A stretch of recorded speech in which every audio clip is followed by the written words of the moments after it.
शलाकया चक्षुर्मिलितं येन तस्मै श्रीगुरवे नमः। जय श्री कृष्ण चैतन्य प्रभु नित्यानंद श्री अद्वैत गदाधर शिवासादि गौरभक्तवृंद। हरे कृष्णा कृष्णा कृष्णा हरे हरे, हरे राम राम राम हरे हरे। हरे कृष्णा। तो एक्चुअली आप सबको इस विशेष जगह में स्वागत है। और प्रभु जी ने बोला इधर कुछ बोलने के लिए ब्रह्मा विमोहन लीला के बारे में, क्योंकि आप लोग को समझ में आ ही गया ये जगह क्या है। ये जगह का नाम है चौमुहा। चौमुहा मतलब क्या? चार मुख वाले। तो कौन चार मुख वाले हैं? ब्रह्मा जी चार मुख वाले हैं।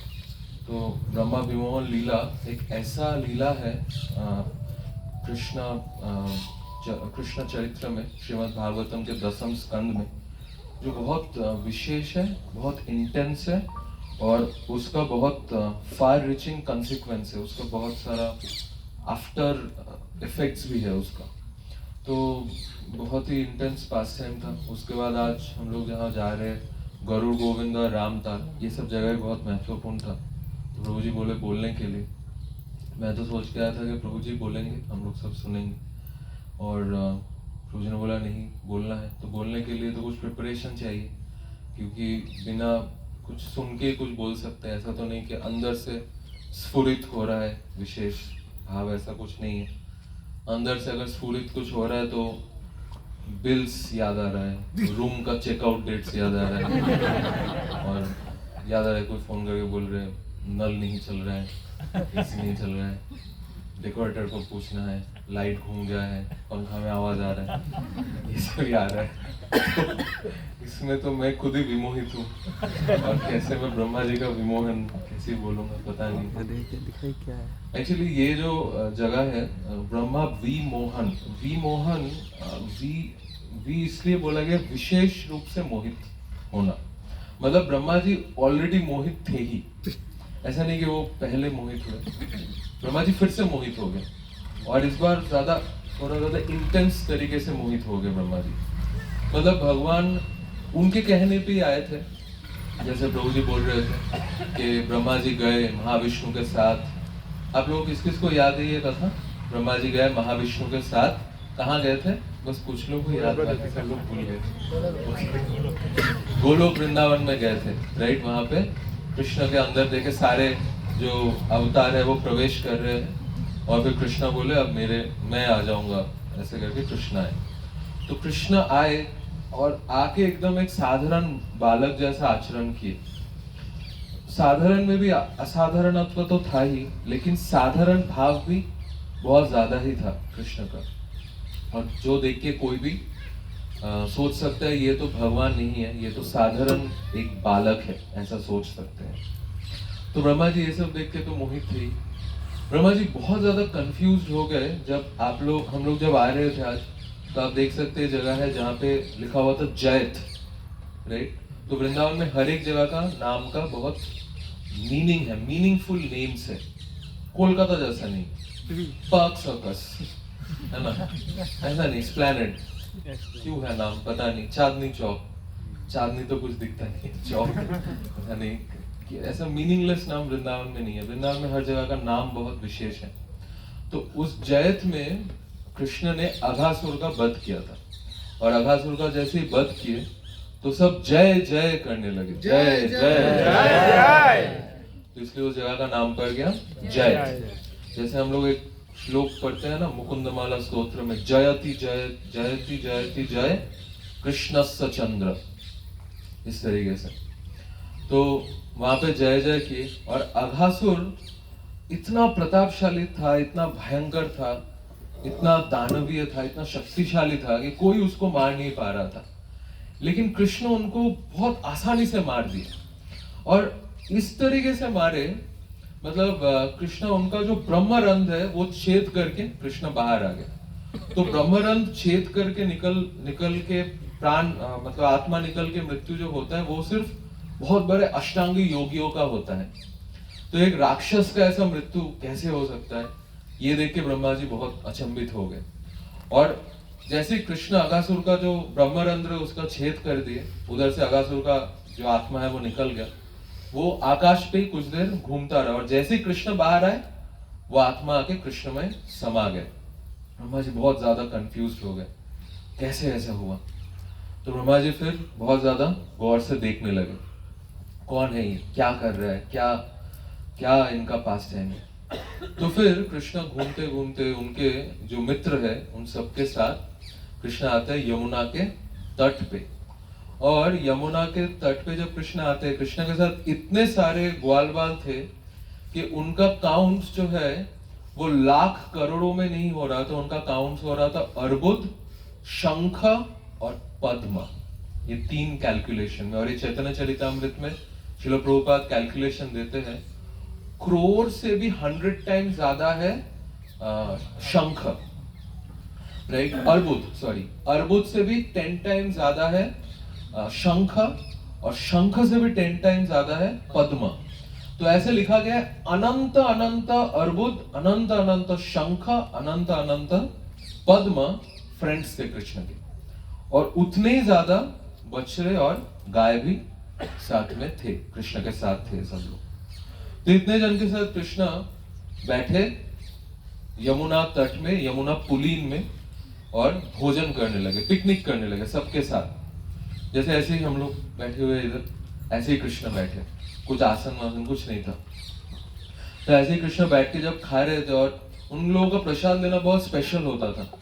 हर किसी के एक्चुअली होता था नहीं, उनका प्रसाद स्पेशल है क्योंकि ब्रज में कुछ भी पास्ट टेंस नहीं है, सब कुछ प्रेजेंट है।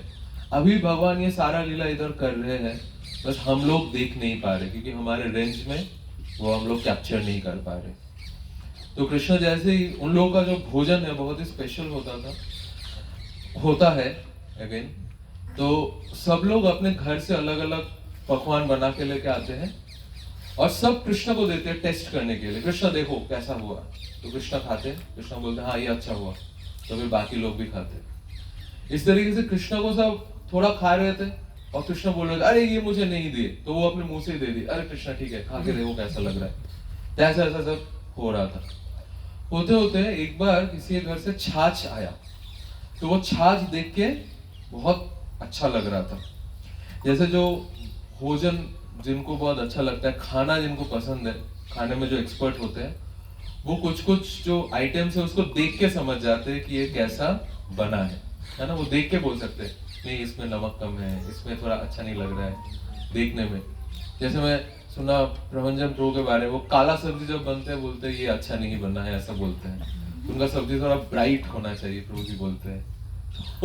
तो मधुमंगल जो है वो छाछ को देख के सोच लिए, पता चल गया उनको ये छाछ जो है ये बहुत ही टेस्टी छाछ है, बहुत अच्छा छाछ है।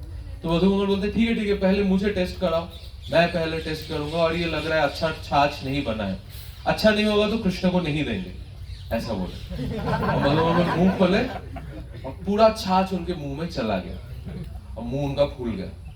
और कृष्ण को समझ में आ गया कि मधुमंगल ने क्या चीटिंग किया। तो कृष्ण जाके उनके मुंह में मारे जोर से और उनके मुंह से पिचकारी निकल गई। और जैसे पिचकारी निकला कृष्ण मुंह खोल के ऐसे करके पूरा वो छाछ उनके मुंह से पी लिए। और ये देख के जो चतुर्मुख ब्रह्मा जी है, 4 सर, हमारा 1 सर मतलब 1/4 इंटेलिजेंस, 4 सर मतलब पूरा फुल इंटेलिजेंस। एक्चुअली उनका सिर्फ सर में, हमारे तो सर में भी छोटा सा कुछ आउंस ब्रेन होता है, Brahma ji is made up of whole brain, वो पूरे इंटेलिजेंस से ही बना हुआ है। तो अपना पूरे इंटेलिजेंस के साथ ब्रह्मा जी समझ नहीं पाए क्या हो गया। और ब्रह्मा जी को लगा भगवान को भोग लगाने का प्रोसेस तो बहुत कॉम्प्लिकेटेड है, कितना पुरुष शुक्त मंत्र पाठ करना होता है, कितना गायत्री मंत्र जप करना होता है, शुद्धिकरण होता है, आचमन होता है, कितना विधि होता है, नियम होता है। जैसे कुछ दिन पहले, और जो ये नहीं जानते हैं ना वो तो और ज्यादा इसमें नियम लगाते हैं। जैसे मैं सुना हमारे इधर एक प्रभु जी कुछ दिन पहले, कहाँ गए वो प्रभु जी, दिख नहीं रहे हो प्रभु जी, हाँ यही तो सुप्रियो प्रभु, कुछ दिन पहले ये कुछ कोर्स किए कैसे भगवान को भोग लगाना है। और कोर्स करने के बाद उनके माथे में थोड़ा पक गया, खिचड़ी हो गया, इधर उधर स्टेप्स आ गए। तो बहुत कुछ कॉम्प्लिकेशन कर रहे थे, हाथ वाथ घुमा के कुछ कर रहे थे, लेकिन ऐसे ही हाथ फंस गया। तो इस प्रकार से भगवान को भोग लगाने का प्रोसेस जो है बहुत ही कॉम्प्लिकेटेड है। ब्रह्मा जी को लगा इधर तो ऐसे ही भगवान खा लिए, कैसे हो गया? तो ब्रह्मा जी को लगा नहीं नहीं, ये तो नारायण हो ही नहीं सकते। भूल गए, अरे कुछ दिन पहले ही गए थे, खुद जाके दर्शन करके आए, फिर भी भूल गए। ठीक उसी प्रकार जैसे हम लोग आ रहे हैं वृंदावन में, अलग अलग जगह देख रहे हैं, अलग अलग भक्तों का स्थान देख रहे हैं, भगवान का स्थान देख रहे हैं, लेकिन 1-2 महीना बाद क्या हो जाता है, भूल जाते हैं। और 3-4 साल बाद तो एकदम ही भूल जाते, बोलते हैं हाँ गए थे शायद, हाँ उधर बहुत धूल था, पैर में लगा था, बैठ नहीं पाए थे, बस लेट से आया था, प्रसाद खा के पेट खराब हो गया था, पानी खराब था, ऐसे ये सब याद रहते, लेकिन भगवान, लीला स्थल ये सब भूल जाते हैं। तो ब्रह्मा जी भी विस्मरण हो गया उनका, भूल गए, विमोहित हो गए। और जैसे ही ब्रह्मा जी विमोहित हुए, ब्रह्मा जी सोचे अब इनको थोड़ा परख के देखना है। और ये जो टेंडेंसी है भगवान को अपने बुद्धि और विचार से नापने का जो प्रयास है, वो प्रयास बहुत ही खतरनाक है। क्योंकि भगवान ऐसे है, भगवान जैसे छोटे से है, लेकिन जैसे ही यशोदा मैया उनको बांधने का प्रयास कर रहे थे, 2 उंगली कम कर रहे थे, राइट? तो भगवान सीमित में भी असीमित हो सकते हैं। सर्वतो पानीपादम तत् सर्वतोक्षि शिरो मुखम। उनका हाथ हर जगह फैला हुआ है, जैसे जगन्नाथ जी देखते हैं उनका हाथ नहीं है, लेकिन कितना फिर भी खा लेते हैं, है ना? उनका आंख बड़ा बड़ा है, आंख में आईलिड्स भी नहीं है, फिर भी सोते हैं, उठते हैं, खाते हैं, देखते हैं, सब कुछ करते हैं, सारा लीला कर लेते हैं। कैसे करते हैं पता नहीं। तो ब्रह्मा जी सोचे इनको टेस्ट करते हैं। तो जब ब्रह्मा जी आए देखने के लिए, तो देखे ग्वालवाल जहाँ पे खा रहे थे, दूसरे साइड में जो बछड़े थे और गाय थे, वो लोग बंधे हुए थे, बछड़े बंधे हुए थे। तो ब्रह्मा जी सारे बछड़ों को लेके चले गए, एक गुफा में रख दिए, सुला दिए सबको। और बछड़ों को नहीं जब देख पाए ये सारे ग्वालवाल, सब थोड़ा बेचैन हो गया, कहाँ गए कहाँ गए। तो कृष्ण बोले आप लोग चिंता नहीं करो, आप लोग प्रसाद लो, मैं ढूंढ के आता हूँ। तो जैसे ही कृष्ण गए, देखे बछड़े नहीं है, कृष्ण आए, देखते हैं ग्वालवाल नहीं है। और फिर कृष्ण को तो समझ में आ जाता है तुरंत, ओ ये तो ब्रह्मा जी का कार्य है। इमीडिएटली कृष्ण समझ जाते हैं। तो इस श्लोक, ये जो चैप्टर है श्रीमद् भागवतम के 10वें स्कंद के 13th चैप्टर, ये बहुत स्पेशल है। एक हिसाब से ब्रह्म विमोहन लीला बहुत स्पेशल है, क्योंकि ये ब्रह्म विमोहन लीला का जो तात्पर्य पर्पोज है, ये लास्ट पर्पोज है जो श्रील प्रभुपाद लिखे थे श्रीमद् भागवतम में। 13 चैप्टर कंप्लीट किए श्रील प्रभुपाद, और फिर श्रील प्रभुपाद अब प्रकट हुए। तो श्रील प्रभुपाद तात्पर्य में लिखते हैं कि ऐसा नहीं कि कृष्ण को पहले से नहीं पता था कि ब्रह्मा जी ऐसे करेंगे।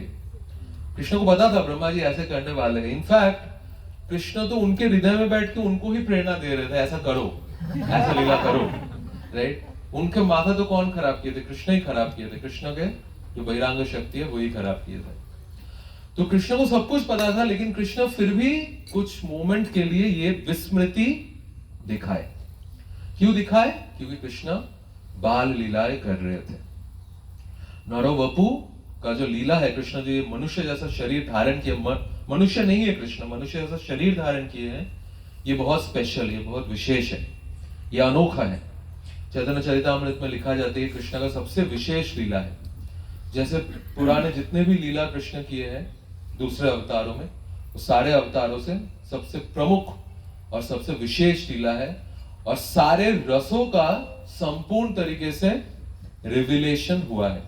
शांत रस, दास्य रस, साख्य रस, वात्सल्य रस, माधुर्य रस, ये सारा रस प्रकाशित हुआ है। इसके अतिरिक्त जो 7 गौण रस है, जैसे हास्य, अद्भुत, वीर, करुण, रौद्र, प्रचंड, ये सब जो रस है ये भी प्रकाशित हुए हैं, और फुल मात्रा में, पूर्ण मात्रा में प्रकाशित हुआ है। तो कृष्ण, इसलिए कुछ समय के लिए कृष्ण ऐसे दिखा वो समझ में नहीं आ रहा है, फिर कृष्ण को समझ में आ जाता है, और कृष्ण फिर अपने आप को विस्तार करते हैं, अपने आप को एक्सपैंड करते हैं सारे ग्वाल वालों में और सारे बछड़ों में एक्सपैंड करते हैं, और वो लोग सब वृंदावन में वापस आते हैं। और इस बार जब वापस आते हैं, सब जो ग्वाल वाल के जो पेरेंट्स थे वो लोग भी उनको पहचान नहीं पाए, बछड़े के जो माँ थी, गैया थी, वो भी उनको पहचान नहीं पाए। सब बहुत प्रेम कर रहे थे, बहुत ज्यादा, इस तरीके से 1 साल बीत गया और 1 साल बाद गोवर्धन में एक दिन कृष्ण बलराम खेल रहे थे और ये जब लीला हुआ, अघासुर वध का जो लीला हुआ, ये बलराम जी के आविर्भाव तिथि के दिन हुआ था, राइट। अघासुर को मारे और यमुना के तट पे बैठ के जो पिकनिक हो रहा था, तो बलराम जी का आविर्भाव तिथि था, इसलिए बलराम जी नहीं गए थे उस दिन खेलने, कृष्ण अकेले गए थे। तो ये बलराम जी को पता नहीं था, बलराम जी भी समझ नहीं पाए, मानिए ऐसा कृष्ण ने लीला किया, राइट। तो कृष्ण उस दिन बलराम जी जब देखे गोवर्धन में, उनको कुछ देख के बहुत अद्भुत लगा था। सारे ग्वाल बाल जब उधर खेल रहे थे, उनके पिता उधर थे, वो सब उनको देख के बहुत प्रसन्न हो रहे थे और उनको उनसे मिलने के लिए, बच्चों को गले लगाने के लिए वो दूर से भागते हुए आ रहे थे।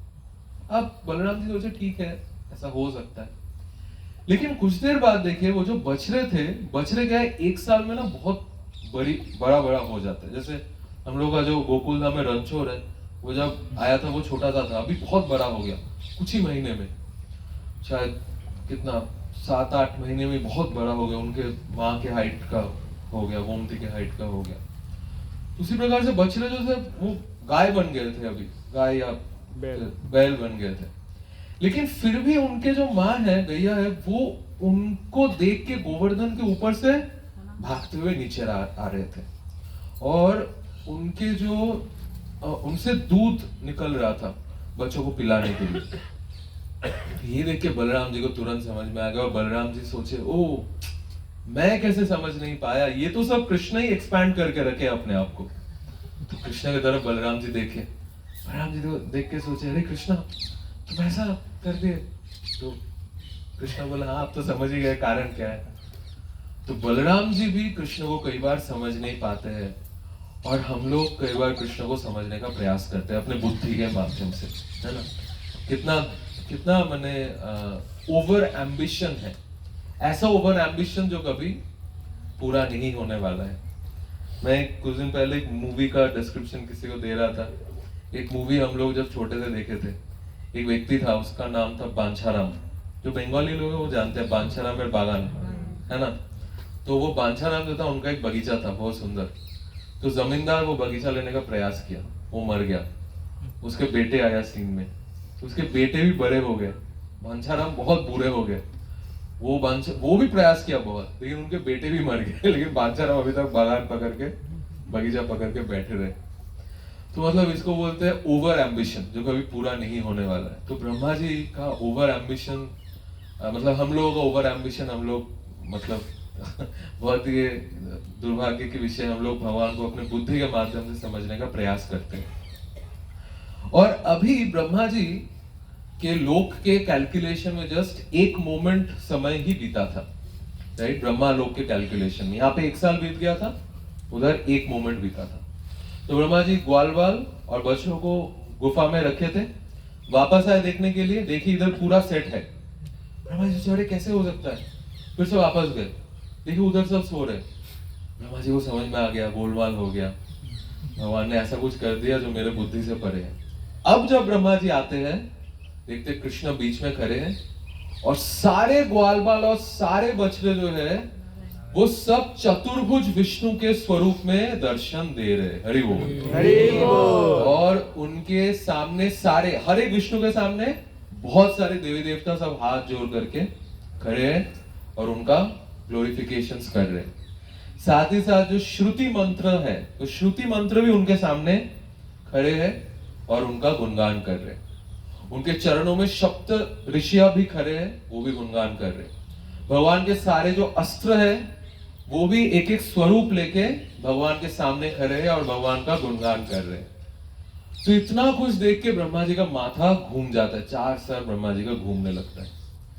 और फिर ब्रह्मा जी आंख बंद करके भगवान के चरणों में गिर जाते हैं और ब्रह्मा जी समझ में आता है बहुत गलती हो गई। और तब ब्रह्मा जी इस जगह पे आते हैं, ब्रह्मा वन, ये जगह का नाम है ब्रह्मा वन चौमुहा। तो इधर ब्रह्मा जी आके भगवान के सामने खड़े होते हैं और भगवान जस्ट खड़े थे एक जगह में बांसुरी लेके, एक हाथ में बांसुरी था, दूसरे हाथ में थोड़ा कर्ड राइस था भगवान के हाथों में, और उंगली के बीच बीच में पिकल्स, अचार था, अलग अलग अचार। भगवान कर्ड राइस खा रहे थे और अलग अलग अचार चाट के खा रहे थे, और एक हाथ में लकुटी था, लकुटी में ऐसे सपोर्ट लेके, लाठी में सपोर्ट लेके भगवान ऐसे खड़े थे। और ब्रह्मा जी जैसे आए, आते ही भगवान के सामने धड़ाम गिर गए, पूरा दंडवत प्रणाम। और लग रहा था एक सोने का जो डंडा है वो भगवान के सामने गिरा हुआ है, क्योंकि ब्रह्मा जी का जो स्वरूप है वो कैसा है, सोने के समान है, गोल्डन है पूरा फॉर्म। तो इस सोने के स्वरूप में एक डंडा जैसा ब्रह्मा जी गिर गए उनके सामने। और ऐसी दंडवत प्रणाम का मतलब फर्स्ट दंडवत प्रणाम था वो शायद। तो उसी परंपरा में हम लोग भी आते हैं, हम लोग धड़ाम करके गिरेंगे तो बचेंगे नहीं, लेकिन ब्रह्मा जी थे तब, और ब्रह्मा जी तब बहुत सुंदर सुंदर प्रार्थना करने लगे।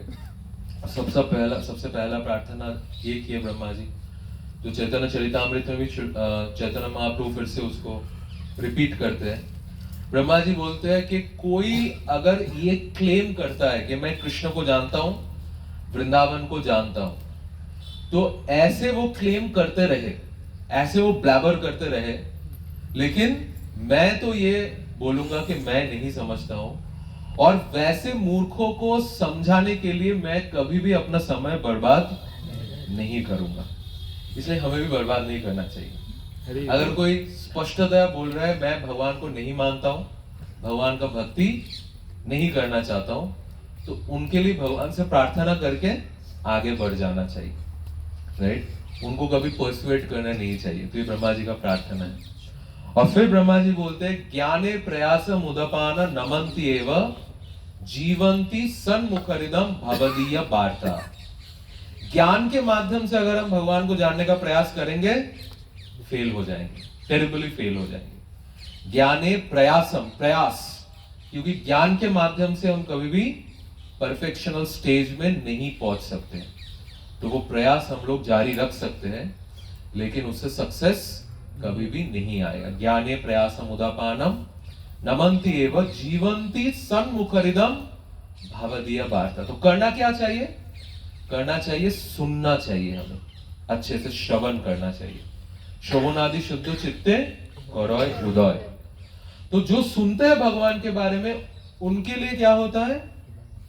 स्थाने स्थिता श्रुतिगता तनुवांग मनोभी।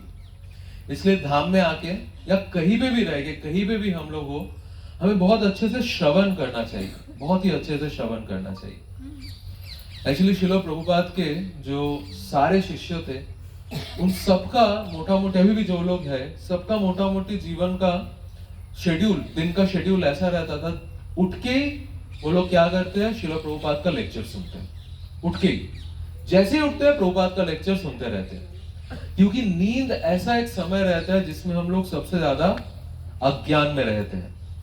तो उस अज्ञान से बाहर निकलने के लिए तुरंत क्या करना चाहिए? कुछ एक लेक्चर चला लेना चाहिए। किसी दूसरे से बात कभी नहीं करना चाहिए। स्पेशली मॉर्निंग आवर्स बहुत इंपॉर्टेंट होता है। वैसे आवर्स में कभी भी कुछ मैनेजरियल चीजें याद नहीं करना चाहिए, ये करना है वो करना है, प्लानिंग नहीं करना चाहिए। वो समय जो है, सबसे पहले अपने मुंह को बिल्कुल बंद कर देना चाहिए। कुछ भी हो जाए, हम लोग किसी को कुछ नहीं बोलेंगे, सबसे पहला ऐसा होना चाहिए। उसके बाद क्या होना चाहिए? कान को खोल के प्रभुपाद का लेक्चर्स अच्छे से सुनना चाहिए, और फिर मंगल आरती में कीर्तन करना चाहिए। तो इस प्रकार से ब्रह्मा जी बोलते हैं स्थाने स्थिता श्रुतिगता तनुवांग मनोभीर। जो अपने स्थान पे बैठ के सिर्फ भगवान के बारे में सुनते रहते हैं, उनके लिए क्या होता है? अजितो जितोपि। जो भगवान अजित है, जिस भगवान को कोई जय नहीं कर सकते हैं, वो भगवान पराजित हो जाते हैं वैसे भक्तों के सामने, और वो भगवान जो है वो उनके हृदय में कैद हो जाते हैं, राइट। कैद हो गए उनके हृदय, कहीं नहीं जा पाते। और इसके बाद ब्रह्मा जी बोलते हैं, भगवान से बहुत अच्छा अच्छा प्रेयर्स करते हैं, और ब्रह्मा जी बोलते हैं आप क्रिएशन के एस्पेक्ट्स को ग्लोरीफाई करते हैं ब्रह्मा जी, और बोलते हैं मैं बस आपके हाथ का एक छोटा सा कठपुतली जैसा हूं, पपेट हूं आपके हाथ का। आप जैसे नचा रहे हैं मैं वैसे ही नाच रहा हूं। क्यों? क्योंकि मैं तीनों गुणों में बंधा हुआ हूं। मैं सत्व गुण में हूं, सत्व गुण में मैं रजोगुण में हूं। ब्रह्मा जी बोलते हैं। रजोगुण में सृष्टि होता है, तो रजोगुण में जो सृष्टि लीला हो रही है उसमें ब्रह्मा जी बोलते हैं ये सृष्टि करते करते मेरा ही माथा बहुत बार खराब हो जा रहा है, मेरा ही माथा खराब हो गया। तो ऐसे करके ब्रह्मा जी बहुत सुंदर प्रार्थना करते हैं और अंत में ब्रह्मा जी प्रार्थना करते हैं कि तत्तेनुकंपाम सुसमीक्षमाना भुंजा निवात्मक कृतम विपाकम। बोलते हैं हमारे जीवन में जितना भी कुछ हो, अच्छा हो बुरा हो, जैसा भी कुछ हो, उसमें क्या होना चाहिए, उसमें हमें सोचना चाहिए ये किसी दूसरे के वजह से नहीं हुआ इतना खराब, मैं ही इसका कारण हूं, मेरे कारण हुआ है। तत्तेनुकंपाम सुसमीक्षमाना भुंजा नेवात्मक कृतम विपाकम। ये विपाक में, विपत्ति में मैं जो हूं ये मेरे कारण से हुआ है, मैं इसका कारण हूं, किसी को दोष नहीं देना है, मेरे कारण हुआ है। और ऐसा जो लोग सोचते हृदवाग वपुर्वीर विददान नमस्ते जीवेति यो मुक्ति पदे सा दया भाग। और ऐसा जो अपने हृदय में ऐसा विश्वास रखते हैं और फिर भगवान का भक्ति करते रहते हैं, हर एक स्थिति में भगवान क्या करते हैं, उनको रक्षा करने के लिए भगवान दया भाग, भगवान के पास और दूसरा कोई उपाय नहीं बचता, भगवान उनको रक्षा करने के लिए अवश्य आते हैं, उनका रक्षा करते जाते हैं। तो इसके तात्पर्य में विश्वनाथ चक्रवर्ती ठाकुर बहुत सुंदर एक विषय लिखते हैं। बोलते हैं जो पुत्र या पुत्री है उनको अपने पिता का संपत्ति प्राप्त करने के लिए क्या करना होता है, जीवित रहना पड़ता है। अगर वो मर जाए तो उनको वो नहीं मिलेगा, जीवित रहना पड़ता है ना। वो जीवित रहेगा तो पिता का संपत्ति, जैसे प्रभु जी आज बोल रहे थे ना, परीक्षित महाराज लिख के जाए या नहीं लिख के जाए उनको प्राप्त हो ही जाएगा। उसी प्रकार से विश्वनाथ चक्रवर्ती ठाकुर लिखते हैं जब संतान जीवित रहता है उनको पिता का संपत्ति प्राप्त हो ही जाता है। उसी प्रकार से हमें बस भक्ति में टिके रहना है। अगर हम लोग भक्ति में टिके रहेंगे तो भगवान का कृपा हमें अवश्य प्राप्त होगा ही। कब होगा वो भगवान को पता है, हम लोगों को पता नहीं। तो इतना सारा प्रेयर्स करने के बाद ब्रह्मा जी को भगवान कुछ भी नहीं बोलते हैं, कोई आंसर ही नहीं देते हैं। तो ये कैसा था, ये था भगवान का डिसअपॉइंटमेंट, क्योंकि ब्रह्मा जी जो थे वो बहुत ही उच्च कोटि के वैष्णव है। हमें ब्रह्मा जी को देवता नहीं समझना चाहिए, ऐसा नहीं समझना चाहिए किसी देवी देवता के मंदिर में हम लोग आए, ऐसा नहीं।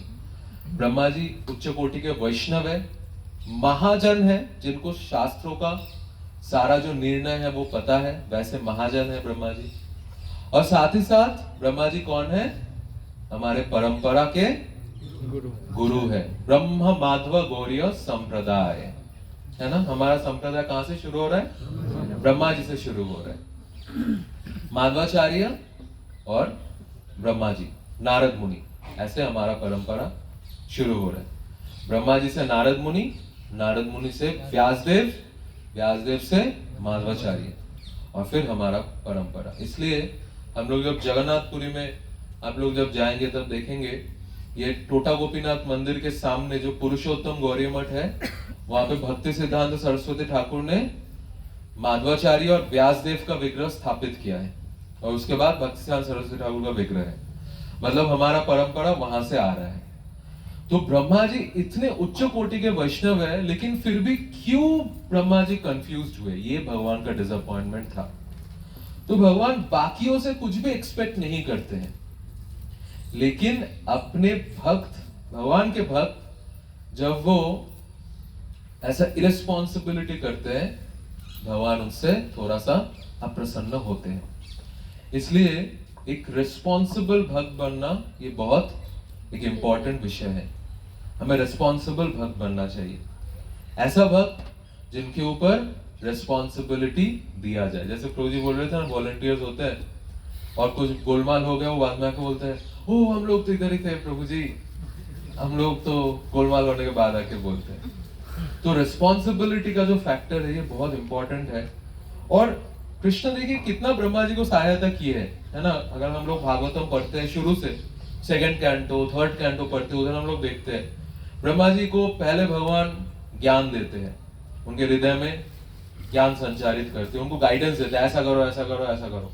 ब्रह्मा जी बोलते हैं गलती हो जाएगा, भगवान बोलते हैं ठीक है मैं आके सुधार दूंगा। ब्रह्मा जी गलती करते हैं, भगवान फिर से आके सुधार देते हैं। ब्रह्मा जी उनको नॉलेज देते हैं, भगवान उनको बार बार ब्रह्मा जी को बचाते हैं। लेकिन इस बार भी ब्रह्मा जी उनको बुला के लाए, जब कंफ्यूज्ड हो गए, वो खुद बुला के लाने के बाद तब भगवान थोड़े डिसअपॉइंटेड हुए। और भागवतम में ये डिस्क्रिप्शन यहाँ तक ही है, लेकिन चैतन्य महाप्रभु की लीला में इसके आगे का डिस्क्रिप्शन भी हम लोग जान पाते हैं। ब्रह्मा जी फिर और इंटेंस प्रेयर्स करते हैं भगवान से, बोलते हैं मुझे ऐसा एक जन्म दीजिए जिसमें मेरा कोई पद ना रहे, पोजीशंस ना रहे, और मैं बस आपका भक्ति करता रहूं।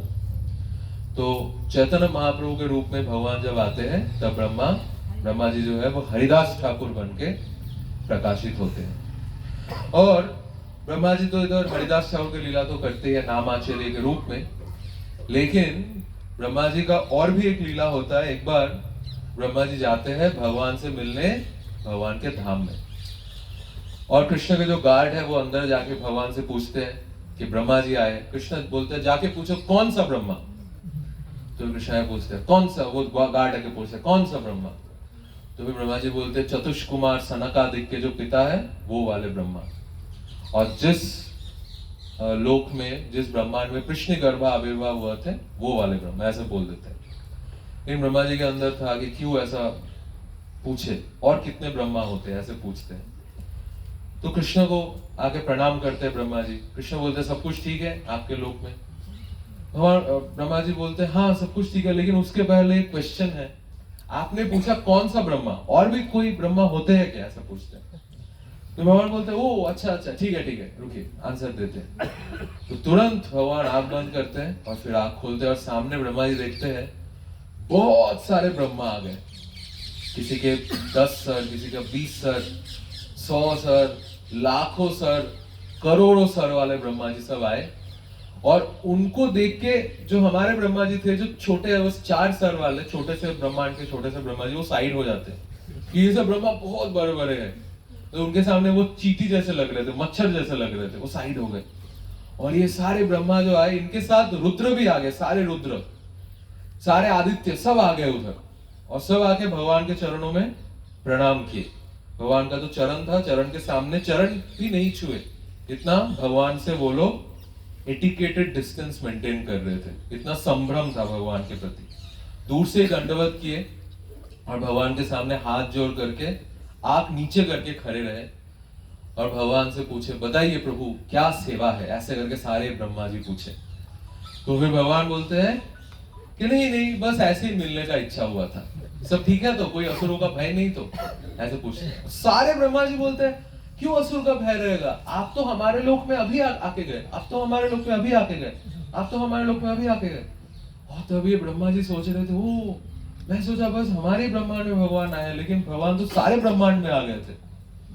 और भी ब्रह्मा जी और एक चीज भी देखे, ये जो सारे ब्रह्मा थे ये सब सोचे ये अकेले ही उधर है, ये बाकियों को देख नहीं पा रहे थे।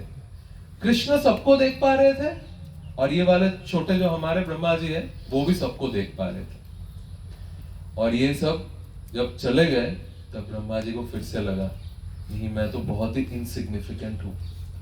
तो वृंदावन में आके हम लोग जितना अपने आप को इनसिग्निफिकेंट समझ पाएंगे उतना हमारा सिग्निफिकेंस बढ़ जाएगा। वृंदावन का जो ये धूल है, ये रज जो है, ब्रज रज, ये कोई साधारण धूल नहीं है, ये चिंतामणि है।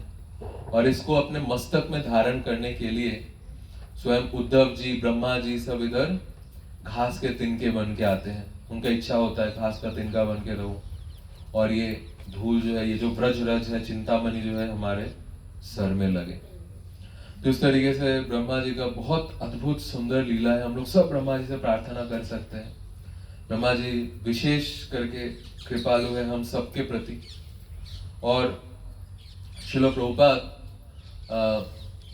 ब्रह्म माध्व गौड़ीय संप्रदाय में बार बार एक्चुअली जो माध्वाचार्य के परंपरा के जो वैष्णव है वो ये ब्रह्मा विमोहन लीला को पढ़ते नहीं है, बोलते नहीं ये हमारी परंपरा आचार्य के बारे में सुनना नहीं है।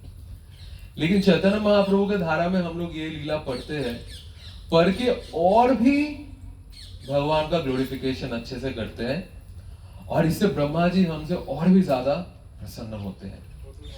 और इसलिए श्रील प्रभुपाद बोले थे एक बार कि लंदन में एक हॉल है जहाँ पे श्रील प्रभुपाद क्लास दे रहे थे, और वहाँ पे श्रील प्रभुपाद बोले यहाँ पे नारद मुनि आए हैं, ऐसे प्रभुपाद बोले। कीर्तन कर रहे थे श्रील प्रभुपाद, कीर्तन करते करते, और यमुना माता जी उनके साइड में बैठ के हारमोनियम बजा रही थी कीर्तन के साथ। तो कीर्तन करते करते अचानक से प्रभुपाद गाए, नारद मुनि बाजाए वीणा राधिका रमन नाम है, ऐसे 2-3 बार गाए और फिर नॉर्मल कीर्तन करने लगे। तो यमुना माता जी उनसे पूछे, प्रभुपाद क्या हो गया था कल, अचानक से आप ऐसे गाए?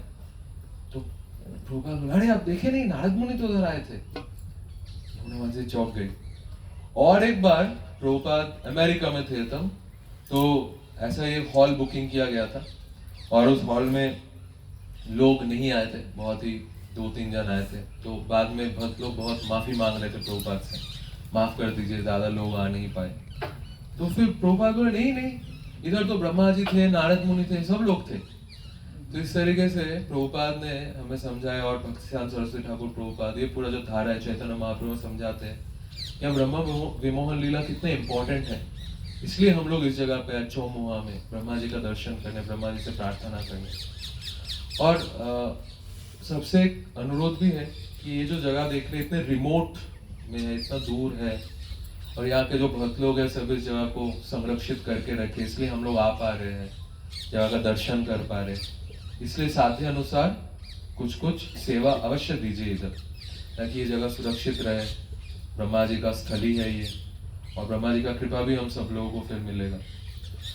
तो ये ब्रह्म विमोहन लीला का कुछ स्मॉल पोर्शन था।